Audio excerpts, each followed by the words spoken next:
Taste the Daily. Abbas sir, முதலமைச்சரை எதிர்க்கட்சி தலைவர் நிறைய கேள்விகள் கேட்கிறாரு. இன்னொன்று என்னன்னா, நம்ம ரொம்ப அட்வான்ஸ்டா நிறைய விஷயங்கள் முதலமைச்சர் பண்றாருல்ல, போட்டோ ஷூட்லாம் பண்றாங்க, ஸ்போர்ட்ஸ்மென்ஸை பார்க்கறாங்க, டிஸ்கஷன்லாம் நடக்குது, ஆக்கப்பூர்வமா இருக்குன்னு சொல்லிக்கிறீங்களே. அதே மாதிரி ஆக்கப்பூர்வமா ஒரே மேடையில நீங்களும் உங்க திட்டத்தை சொல்லுங்க, நாங்களும் எங்க திட்டத்தை சொல்றோம், நாங்களும் கேள்வி கேட்கிறோம், நீங்களும் கேள்வி கேளுங்க, வாங்க ரெண்டு பேரும் பேசிக்கலான்னு ஆக்கப்பூர்வமா கூப்பிடுறாங்க. ஏன் அதுக்கு மட்டும் அக்செப்ட் பண்ணிக்க மாட்டேங்கிறாங்க திமுக? இல்லை, எப்பொழுதுமே நேருக்கு நேர் விவாதிக்க தயாரா என்று அரசியல் களங்களிலே பேசியிருக்கிறார்களே தவிர எந்த தலைவரும் நேருக்கு நேரம் நான் பார்த்ததே இல்லை. பிறந்ததுலேருந்து எந்த மேடைகளையும் நான் பார்த்ததே இல்லை. அப்படி ஒரு நடைமுறையே இல்லை. அது அந்த நேரம் தொண்டர்களை உசுப்பேத்துவதற்காக செய்கிற ஒரு உத்தி தானே தவிர நடைமுறையில நான் சொல்லல. இருங்க, நடைமுறையில இல்லாததையெல்லாம் நம்ம இப்ப பண்ணிட்டு இருக்கலையா? எந்த இடத்துக்கு போனாலும் முதலமைச்சர் பின்னாடி ஒரு கேமரா, முன்னாடி ஒரு கேமரா, சைக்கிள்ல சைடுல ஒரு கேமரா, அப்படியெல்லாம் நடைமுறையில இல்லதான். ஆனா இப்ப திமுக பண்ணிட்டு தான் இருக்காங்க. துணை முதலமைச்சர் போறாரு, அவருக்கு கவரேஜுக்கு எல்லாம் போறாங்க. இப்ப முதலமைச்சர் போய் எல்லார்கிட்டயும் பேச, ஸ்போர்ட்ஸ்மேன் கூட மீட் வித் MKS எல்லாம் போட்டு என்னென்னமோ எல்லாம் பண்றீங்க. அதெல்லாம் நடைமுறையில இல்லையே. அதெல்லாம் நம்ம பண்றோம்ல, டெக்னாலஜிக்கு தகுந்த மாதிரி நம்ம வளர்ந்துக்கிறோமா இல்லையா? அது போல இப்ப ஏன் நம்ம பார்த்து பண்ணக்கூடாது? அது அமெரிக்கா போன்ற நாடுகள்ல அதிபர்கள் தேர்தல் அப்படி பேசுறாங்க. அந்த நடைமுறையை நீங்க கொண்டு வாங்க, முதல்ல உங்க தொலைக்காட்சியில இருந்து கொண்டு வாங்க. அப்படி யாருமே இது வரைக்கும் செஞ்சது இல்லையா? நாங்க சொல்றோம் sir, ready, we are ready. யாதுங்க முக ஸ்டாலின் அவர்கள் ரெடியா? அதாங்க, அதத்தான் எதிர்க்கட்சி தலைவர் கேக்குறாரு. நான் ரெடி, நீங்க ரெடியான்னு கேக்குறாங்க. இப்ப நீங்க ஒரு தலைவர் பேச்சாற்றல் மிக்கவரா இருப்பாரு, இன்னொரு தலைவர் பேச்சாற்றல் குறைந்தவரா இருப்பாரு. எப்படி சமமா வாதிப்பாங்க பல இடங்கள்ல? அப்ப யார் பேச்சாற்றல் அதிகமா இருக்கு, யாருக்கு பேச்சாற்றல் குறைவுன்னு நீங்க அதையும் சொல்லிருங்க. இப்ப கலைஞர் பெரிய பேச்சாற்றல் மிக்கவரா இருந்தாரு, எம்ஜிஆருக்கு பேச்சாற்றல் கிடையாது. அந்த அளவுக்கு எடுத்துக்காட்டுக்காக சொல்றேன். பல தலைவர்களுக்கு வேற வேற தன்மை. புரியலையே. இப்ப மூப்பனார் ஒரு நிமிஷம் இருங்க, இது இந்த வார்த்தை நீங்க சொல்லிட்டீங்களா, அதை பேசிட்டே போவோம். என்ன பேச்சாற்றல் பாத்தீங்க? அவருடைய கலைஞர் பெரிய பேச்சாளரா இல்லையா? மறைந்த புரட்சி தலைவருடைய பேச்சை கேட்கறதுக்காக ராத்திரி பகலா 2 மணி 3 மணி வரைக்கும் காத்துக்கிட்டு இருந்த கதைகளை நீங்களும் தெரியும், உங்களுக்கும் தெரியும், இங்க இருக்கிற எல்லாருக்குமே தெரியும், நாங்களும் கேள்விப்பட்டிருக்கிறோம். அவர் முகம்பார்த்த பாட்டிகள் முகம் பார்க்கிறோம். அப்படியே கூட்டம் கலையாம இருக்கிறதுக்கு கடைசியாக புரட்சி தலைவர் அவர்களை பேச வைத்தார்கள். உங்களுக்கு தெரியாதா? இது யாரை காப்பாத்துறதுக்காக இப்படி எல்லாம் நீங்க அண்ணா அவர்கள் இருந்த காலத்திலேயே மதுரை மாநாட்டில் புரட்சி தலைவரை கடைசியாக பேச சொல்லுங்கள் என்று கருணாநிதி கோரிக்கை வைத்த போது, இல்லை நான் முதலமைச்சர், திமுகவின் தலைவர், கடைசியில் தான் பேசுவேன் என்று அடம்பிடித்து புரட்சி தலைவர் பேசிவிட்டு சென்றவுடன் 90% கூட்டம் போயிடுச்சு. அன்னைக்கு அந்த பார்த்து என்ன செய்ய தெரியாம மயங்கி விழுந்தவர் கருணாநிதி. நீங்க யாரையும் ஒப்பிடுறீங்க? 5 நாள் பேசுற பேச்சாளர் கிடையாது. கிடைக்கின்ற 10 நிமிடங்களில் தன் யார் என்பதை நிரூபித்துட்டு போறவர் தான் சார் பேச்சாளர். இல்ல, இப்ப என்னன்னா ஒரு தலைவர்னா யார் சார்? who is leader?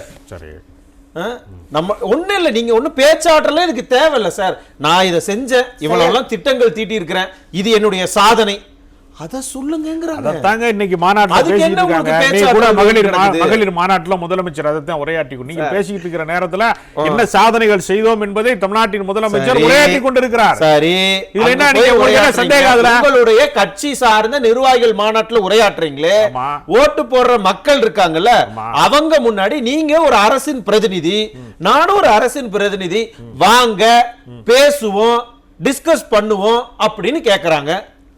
அது என்ன உங்களுக்கு பிரச்சனை? அவரவர் மேடையில அவரவர் கருத்துக்களை பேசுகிறார்கள். ஒரே மேடையில பேசுறோம்னா 2 கட்சி தொண்டர்களுக்கு இப்ப விவாத மன்றங்கள்லாம் நடக்கிறது. நம்ம பேசிட்டு தானே இருக்கோம். சரி சார், தலைவர் பேசுனாங்கன்னா ஒருத்தருக்கிடையில அது பெரிய சலசலப்பை உருவாக்கும். கட்சி தொண்டர்கள் வேணாம் சார். சரி, 2 பேர் மட்டுமே பேசட்டும் சார். சரி, எல்லா சேனல்களும் அதை ஒளிபரப்புக்கு தயாரா தான் இருப்பாங்க. அப்படி இல்லைன்னா நம்ம தயாரா இருக்கிறோம். சரி, ஏன் வர மாட்டேங்கிறாங்க? அது 2 தலைவர்கள்ட்ட தான் கேட்டு சொல்லணும். நீங்க 2 தலைவர்கள் மாறி மாறி சவால் விடுறாங்கல்ல, 2 தலைவர்கள்ட்டையும் நீங்க செய்தியாளர்கள் கேளுங்க. எதிர்க்கட்சி தலைவர் கேட்டாலே அவர் அக்செப்ட் பண்ணிக்க மாட்டேங்கிறாரு, செய்தியாளர் கேட்டாதான் நீங்க அக்செப்ட் பண்ணிக்குவீங்களா? அப்படி ஒரு நடைமுறையே இல்லங்க. வெற்றி நடைமுறை வேற நடைமுறையில இல்லாத, நடைமுறையில இல்லாத அரசு எதுவுமே செஞ்சதே இல்லையா? ஏன் இவ்வளவு பயப்படுறீங்கன்னு இன்னும் விரிவாக நம்ம பேசலாம். ராஜகம்பீரன் என்னன்னா, செய்தியாளர்கள் போய் கேட்டா அவர் கேட்பாரு அப்படின்னா, மக்கள் பிரதிநிதி தானே அவங்க, அவங்க கேட்குறாங்கல்ல. நீங்க ஒன்றும் இல்லை சார், காலை சிற்றுண்டி திட்டத்தை இங்க பார்த்து வேறு மாநிலங்கள் வந்து இங்க பயன்படுத்த அவங்க வந்து இது பண்றாங்கங்கிறீங்க. ஏன் இன்னும் சொல்ல போனா இங்க பார்த்து கனடால இருந்து அவங்க வந்து நம்மளுடைய திட்டத்தை காப்பி பண்றாங்கன்னு சொல்றீங்கல்ல. அமெரிக்கால இது நடக்குது இல்ல, நடைமுறையில் இல்லாதது ஒண்ணும் கிடையாது. இது ஆரோக்கியமானது தானே. உங்களையும் நீங்க என்ன திட்டங்கள் செஞ்சிருக்கிறீங்க கொண்டு வந்திருக்கிறீங்கன்னு மக்கள் கிட்ட கொண்டு போய் சேர்க்கிற ஒரு விஷயம் தானே. இதை பண்றதுக்கு என்ன பிரச்சனை? சேத்தாத்தான் விளம்பரம் பண்றோம்னு உங்களை மாதிரி ஆளுங்க குற்றச்சாட்டு சொல்றீங்க. மக்கள் நல திட்டங்களை மக்களுக்கு போய் சேர்க்கிறத தப்புங்கிறீங்க. இல்ல இங்க பாருங்க, எவ்வளவு விவரமா எவ்வளவு விளம்பரம். நீங்க ஏன் காலை உணவு திட்டத்தை கொண்டு வரல? ஒரு போட்டி ஏன் நீங்க கொண்டு வரல? அதிமுக ஆட்சியில ஏன் கொண்டு வரல? இந்த விவாதத்தை எடுத்துக்கங்களேன், இந்த விவாதத்தை எடுத்துக்கங்களேன். ஆதரவு குரல் ஒண்ணு இருந்ததுன்னா எதிர்ப்பு குரல் ஒண்ணு இருந்தாதான் பேலன்சிங்கா இருக்குன்னு தானே எதிர்ப்பு குரல் ஆதரவு குரல் எல்லாத்தையும் சேர்த்து வைக்கிறோம் நம்ம. ஆனா எதிர்ப்பு குரலே இருக்க கூடாது, ஒன் மேன் ஷோ தான் நான் பண்ணுவேன் அப்படிங்கறதான உங்களுடைய திட்டமா இருக்கு. இல்லையே, பின்ன என்ன சார், நாங்க அந்த நிர்வாகிகள் கூட்டத்துல பேசுவோம், நாங்க வந்து இதுல பேசுறோம் அதுல பேசுறோம் வீடியோ வெளியிடுறோம் அப்படின்னா ஏன் எதிர்த்து யாரும் கேள்வி கேட்டக்கூடாது? அதான உங்க எதிர்த்து நீங்க டெய்லி தானங்க கேள்வி கேட்டுக்கிட்டு இருக்கீங்க. உலகமே கேக்குதுங்க. திமுகவை வீழ்த்துறதுக்கு திமுக அல்லாத அனைத்து கட்சிகளுமே தயாரா இருக்கும்போது எதிர்த்து கேள்வி கேட்க ஆளே இல்லைன்னு எப்படி பேசுறீங்கன்னு எனக்கு இது ரொம்ப புதுசா இருக்கு. திமுக அல்லாத மற்ற எல்லா கட்சிகளுமா? எங்க கூட்டணி கட்சியை கழித்து விட்டேன். சுதாரிச்சுக்கிட்டீங்க. கூட்டணி கட்சியை கழித்து விட்டேன். புரிஞ்சிருச்சு அந்த இதை, நான் அந்த கஷ்டத்தை நான் புரிஞ்சுக்கிறேன். ஆனா அதெல்லாம் தாண்டி ஒரு கேள்வி கேட்டா ஒண்ணு இல்ல சார், சட்டமன்றம் அங்க போய் கேளுங்கங்கறீங்க. அங்க வந்து கேட்டா ஏன் அதை கட் பண்ணி விடுறீங்க? லைவா கட் பண்றீங்க, பேசும்போது மைக்க ஆஃப் பண்றீங்க. டெக்னிக்கல் எரர், தொழில்நுட்ப கோளாறு ஏற்படும் போது கோளாறு டெக்னிக்கல் இல்ல சார். சரி, கோளாறு உண்மையிலே திமுக அரசாங்கம் இல்ல, அதனால கோளாறு இல்லாம டிபேட் பண்ணுவோம் வாங்கன்னு கூப்பிடுறோம். தொழில்நுட்ப கோளாறு எல்லாம் கலைந்து முன்னாடி வாங்க டிபேட் பண்ணுங்க, ரெண்டு பேரும் பேசட்டும், மக்கள் பார்க்கட்டும். தினசரி மக்களை எந்த டெக்னிக்கல் கோளாறு இல்லாத அளவுக்கு ஹை டெக்னிக்கலா கூட நம்ம வச்சுக்கலாம் சார். அப்புறம் என்ன உங்களுக்கு சிக்கல்? தினசரி மக்கள் நல திட்டத்தின் வழியாக தினசரி திமுக மக்களை சந்தித்துக் கொண்டேதான் இருக்கிறது. மக்களுக்கு பயனாளிகளுக்கு அது புரிகிறது, உங்களுக்கு புரியல, அவ்வளவுதான். ஏன் சார் இவ்வளவு பயப்படுறீங்க? இப்ப பாருங்க, பயப்படல, வரவே எங்களை நீங்க கூப்பிடுறதே தப்பு சொல்றீங்க. இல்ல, கள்ளக்குறிச்சியிலேயே ஒரு பெண் எழுந்து கையில் மனுவுடன் நின்ற போது காவல்துறையால் அவர் அப்படி தள்ளப்பட்டார். எடுத்துட்டு போய் சிஎம் கிட்ட விட்டுருக்க வேண்டாமா? ஏன்னா யாரும் குறை சொல்லல, எல்லாரும் பயனாளிகளா இருக்காங்கன்னா அந்த அம்மா அவங்க ஏன் எந்திரிச்சு சொல்றாங்க? இல்ல, அவங்களோட கேள்வி என்னன்னு கூட கேட்கறதுக்கு நமக்கு இது இல்லையே சார். எந்த கொம்பனும் குறை சொல்ல முடியாத ஆட்சிலாம் வேற சொல்றீங்க. கடந்த காலத்துல எத்தனையோ தவறுகள் அதிமுக ஆட்சியில நடந்திருக்கு. இதே கள்ளச்சாராய சாவு பண்ருட்டியில நடக்கலையா? அடேங்கப்பா, 75 ஆண்டுகளா சாவே இல்ல. 75 பேரு இறந்தாங்களே, உங்களுக்கு அது ஞாபகம் இருக்கா? அபிஷியலா சொன்னது 78 பேரு, அன்அபிஷியலா எத்தனைங்கிறது கூட மறைச்சாச்சு. அதுக்கு ஓராண்டுக்கு முன்னாடி மரக்காணத்துல நடந்துச்சு. அதெல்லாம் என்ன கணக்கு சார்? உங்க கணக்குல இருக்க கூடாது. மானிய கோரிக்கை விவாதத்துல என்ன சொன்னாருங்க குறிப்பில மிக தெளிவா சொல்லியிருக்காரு. அதுல இருந்து எலிவேட் பண்ணிட்டு போவீங்களா, இல்ல நாங்க அதற்கு பின்னோக்கி கடந்த காலத்துக்கு பண்டைய காலத்துக்கு கொண்டு போவோம்னு சொல்லுவீங்களா? அது முன்னேற்றமா? அந்த கள்ளக்குறிச்சி கூட இவ்வளவு நாளா போகாம நீதிபதியே கேட்டாரு, ஏன் முதலமைச்சரோ துணை முதலமைச்சரோ அங்க போனா மக்கள் பயப்படுவாங்கல்ல அப்படின்னு சொன்னாரு. அதற்கு பிறகுதான் அப்பவும் முதலமைச்சர் போகல. இவ்வளவு நாள் கழிச்சு ஓராண்டு காலத்துக்கு மேல ஆகி அங்க எந்த பிரச்சனையும் வராதா அப்படின்னு உளவுத்துறை கிட்ட கேட்டுட்டு நீங்க முதலமைச்சர் கரூருக்கு போனா ஏன் போனாருன்னு கேப்பீங்க, போகலைன்னா ஏன் போகலைன்னு கேப்பீங்க. மொத்தத்துல உங்களுக்கு குற்றச்சாட்டு சொல்றதுக்கு ஒரு வாய்ப்பு அவ்வளவுதான். கேட்டாரா இல்லையா? கரூருக்கு ஏன் போனாரு இல்லையா? கரூருக்கு போறாருல, போனாரா ஏன் போனாரு? ஏடா கூடமா ஏடா கூடமா நீங்க பண்ணுனீங்கன்னா கேள்வி கேட்கதான் செய்வாங்க. கரூருக்கு நடந்த சம்பவம் நடந்த என்னால தூக்கமே வரலன்னு காலையில 3 மணி ஃளைட்டை பிடிச்சு நீங்க 7 மணிக்கு போனவங்க 78 பேர் இறந்ததுக்கு ஓராண்டு காலம் முடிஞ்சதுக்கு பிறகு கூட நீங்க போகாம இருக்கிறீங்கன்னா அதற்கான நிர்வாக கட்டமைப்பு போய்விட்டது. கட்சியின் இரண்டாம் கட்ட தலைவர் கரூருக்கு போக வேண்டியதானே? கட்டமைப்பு கரூர்ல கட்டமைப்பு இல்லையா? ஏங்க அது நெரிசல் மரணங்க, அதுவும் இது ஒண்ணாங்க. சாராயம் குடிச்சு செத்தா யாரு கொடுத்தான்? 10 லட்சம் ரூபாய் மறக்காம இருங்க. கள்ளசாராயம் காய்ச்சணுக்கு 50,000 பாதிக்கப்பட்ட குடும்பத்துக்கு கொடுக்கணுமா வேணாமா? சார் பாதிக்கப்பட்ட குடும்பத்துக்கு யாரு காய்ச்சினாலும் அவங்களுக்கு அதுதான் லட்சணமா கேக்குறாங்கல்ல சார். அரசு நடவடிக்கை என்ன சார் சிலதெல்லாம் உங்களுடைய நினைப்புல இருந்து மறந்து போயிருது போல. திமுக காரன்னு 50,000 ரூபாய் கொடுத்தாங்க டக்குனு. நீங்க செய்யற அவதூறு பிரச்சாரத்துல முக்கியமானது என்னன்னா, எது பாதிக்கப்பட்ட குடும்பத்துல ஒரு தகப்பன் குடிச்சிட்டு இறந்து போயிட்டானா குழந்தை அனாதையா இருக்கும். மனைவி உதவியா இருக்கும். தாய் தகப்பன் பராமரிப்பு அவங்களுக்கு பதிலா கொடுத்தமா குடிச்சவருக்கு கொடுத்தமா திருப்பி எங்க பக்கமே உங்க பக்கமே வாழை திருப்பி மனிதாபிமானம் எல்லாம் பேசலாமா? கள்ளக்குறிச்சிக்கு நீங்க போய் ஆறுதல் சொன்னீங்களா? சரிங்க, இந்த கேள்வி எல்லாம் கேட்டுருவாங்கன்னு தான் நீங்க பயப்படுறீங்க. நிவாரணம் தந்தார்களா இல்லையா?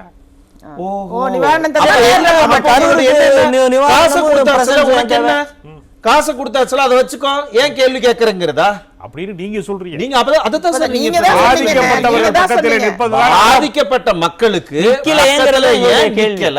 இவ்வளவு நாள் கழிச்சு நீங்க போறீங்க. அப்ப கூட போய் அந்த கள்ளசாராய மரணத்துல பாதிக்கப்பட்ட மக்களை பத்தி அவர் பேசினாரா? தூத்துக்குடி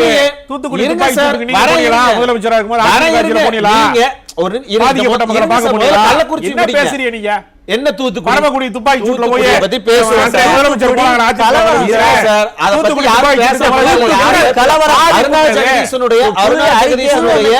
ஒரு நபர் கமிஷன் விசாரணை முடிஞ்சு யாருகிட்ட இருக்கு இந்த ஃபைல்ஸ், ஏன் இன்னும் அப்படியே மூடி வச்சிருக்கீங்க?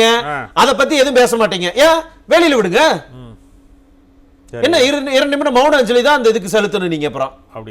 அப்புறம் ஏன் வெளியில விட வேண்டியது சார்?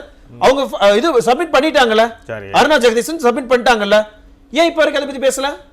அடுத்த கட்ட நடவடிக்கை என்ன? அடுத்த கட்ட 27 பேர் சார், 27 பேர் காவல் நிலைய மரணம் அடைஞ்சிருக்காங்க.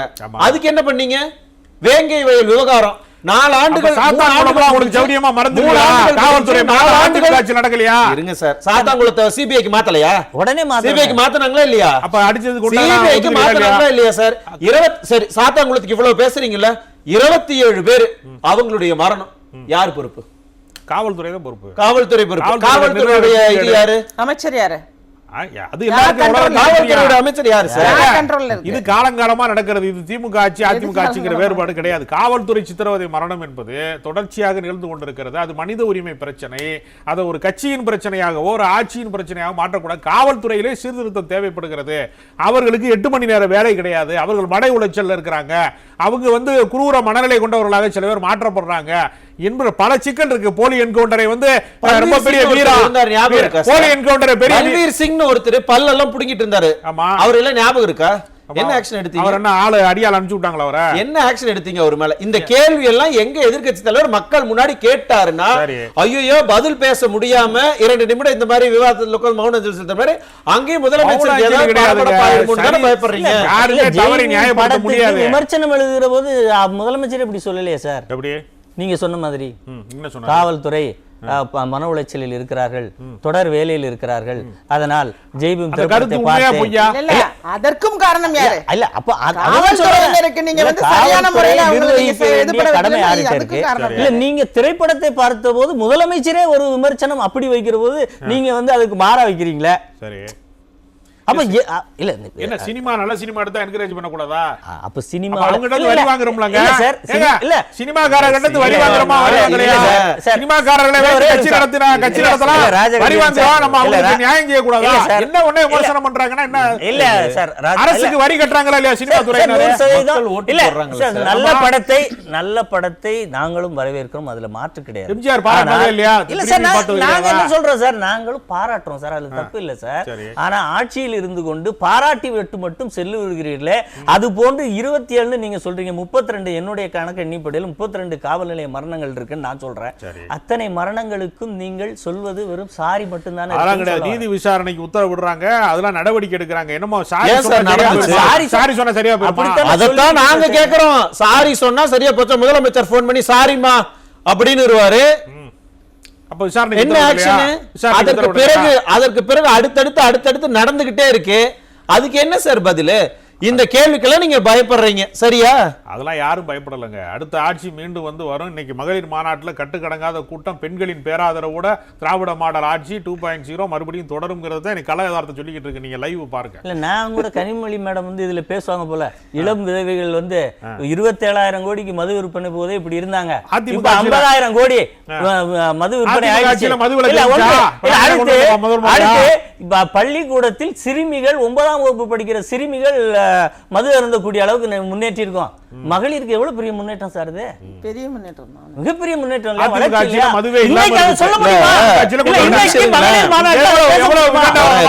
கூட்டம் வருது கூட்டம் வருதுங்கிறீங்களே, புதுசா கட்சி தொடங்கினவருக்கு கூட்டம் வந்தா என்ன, கூட்டம் வந்தா அதெல்லாம் ஓட்டா மாறிடுமான்னு மட்டும் சொல்றீங்க. அவங்களுக்கு கூட்டம் வந்தா ஓட்டா மாறாது, ஆனா உங்களுக்கு கூட்டம் வந்தா உங்களுக்கு ஆதரவா? என்னங்க ஏதாவது லாஜிக் இருக்கா? ஆர்கனைஸ்டு செக்டார் இல்லங்க, சினிமா ரசிகர் பண்றங்க, நாங்க ஆர்கனைஸ்டு செக்டார். மறுபடியும் நம்மளே துணை முதலமைச்சரை நடிகரை வச்சுக்கிட்டு, இதெல்லாம் முதலமைச்சரே நடிச்சுதான் இருக்கிறாரு, நடிப்பு துறையில இருந்து வந்தார், உடனே சினிமா நடிகர்களை வச்சு அப்படி என்ன சார் பேச்சுது? நமக்கு வந்தா ரத்தம், அடுத்தவங்களுக்கு வந்தா தக்காளி சட்னின்னு பேசலாமா? இதெல்லாம் நல்லா இருக்கா சொல்லுங்க. முதலமைச்சரோ துணை முதலமைச்சரோ சினிமா துறையில வெற்றி பெற்றவர்கள் கிடையாது, நடிகர்களா மக்களால் அங்கீகரிக்கப்பட்டது. அதனால அதை அவர்கள் அரசியல்ல தான் அங்கீகரிக்கப்பட்டிருக்கிறார்கள். அரசியல்ல அங்கீகரிக்கப்படாதே இவங்க சொல்லிட்டு இருக்காங்க. சினிமால நியமனம் பண்ணாங்களா? இருங்க சார், நியமனம் பண்ணாங்களா மத்திய அரசாங்கத்துல இருந்து? அவர் மக்கள்கிட்ட தேர்வு செஞ்சுதான் எல்லாமே சார். இதெல்லாம் நீங்க டிஃபெண்ட் பண்ணீங்க. நீங்க நடத்தி இருந்தா நீங்க ஏங்க ஆளுங்கட்சி அந்த எதிர்க்கட்சி சிறந்த ஆட்சிங்கறீங்க? ஏன் எதிர்க்கட்சி ஆளுங்கட்சி எதிர 10 வருஷமா எதிர்க்கட்சியா கூட இல்லாம இருந்தீங்க, அப்ப என்ன கணக்கு அது? நீங்க தான் நல்லா ஆட்சி நடத்தினவங்கறியா? ஏன் அப்புறம் எதிர்க்கட்சி தலைவரா? ஏன் சார் 2011 எதிர்க்கட்சி இவர் சொல்றாருல, எங்கள் ஆட்சியை மாற்றியதாக அரசு ஊழியர்கள் சொன்னார்கள். வெறும் 1,83,000 வாக்குகளில் தான் இந்த ஆட்சி அமைஞ்சிருக்கிறது. இன்றைக்கு அத்தனை அரசு ஊழியர்களும் கண்மூடித்தனமாக கைது செய்யப்பட்டுக்கிட்டு இருக்காங்க. கல்விக் கொள்கையில வர வேண்டிய ஒரு மிகப்பெரிய 2,500 கோடி மத்திய அரசாங்கம் தந்தா உடனே அத்தனை ஆசிரியர்கள் பணியிடம் நிரப்ப போனா நிதி பற்றாக்குறை நீடிக்கிறது. இதெல்லாம் கட்டுவதற்கு மத்திய அரசாங்கத்தில் அரசு ஊழியர்கள் நீங்க அதற்கு நீங்க குரல் கொடுங்க. தமிழ்நாட்டினுடைய அரசு ஊழியர்கள் எல்லாத்தையும் கேட்டுட்டு தான் இருக்காங்க. பிஜேபி கட்சியோட கூட்டணியில இருக்கோம்.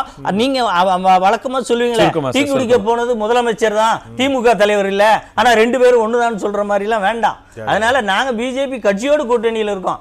ஆட்சியாளர்களிடம் பேசி கேட்டு வாங்க வேண்டிய திறமையும் கடமையும் பொறுப்பு முதலமைச்சர்ங்கிற சேர்ல இருக்கு. நாங்க பாத்துக்கிறோம், நீங்க விடுங்க, கவலைப்படாதீங்க. அதத்தான் சொல்றேன், வாங்க மேடைக்கு வாங்க. ஓகே, மேடைக்கு வாங்க, பாத்துக்குவோம், பேசிக்குவோம்னு கேக்குறோம். நல்லது, சந்தோஷம். ஆனா வரமாட்டீங்கல்ல, நல்லாவே புரியுது. இல்ல எனக்கு புரியுது சார், அவங்களுக்கு நாங்க எங்களுடைய வழி தெளிவா இருக்கு, கிளியரா இருக்கு. நீங்க ஆரோக்கியமா இருந்தா வாங்க, நீங்க உங்ககிட்ட ஸ்டஃப் இல்ல அதனாலதான் பயப்படுறீங்கன்னு ஒரே படம் போட்டாங்க. செயல்தான் சிறந்த சொல். வாங்க, அததான் வாங்க, சண்டை செய்வோன்னு கூப்பிடுறாங்க சார். தாங்க, இது செயல்படுகிற அரசு, மக்களுக்காக செயல்படுகிற அரசு.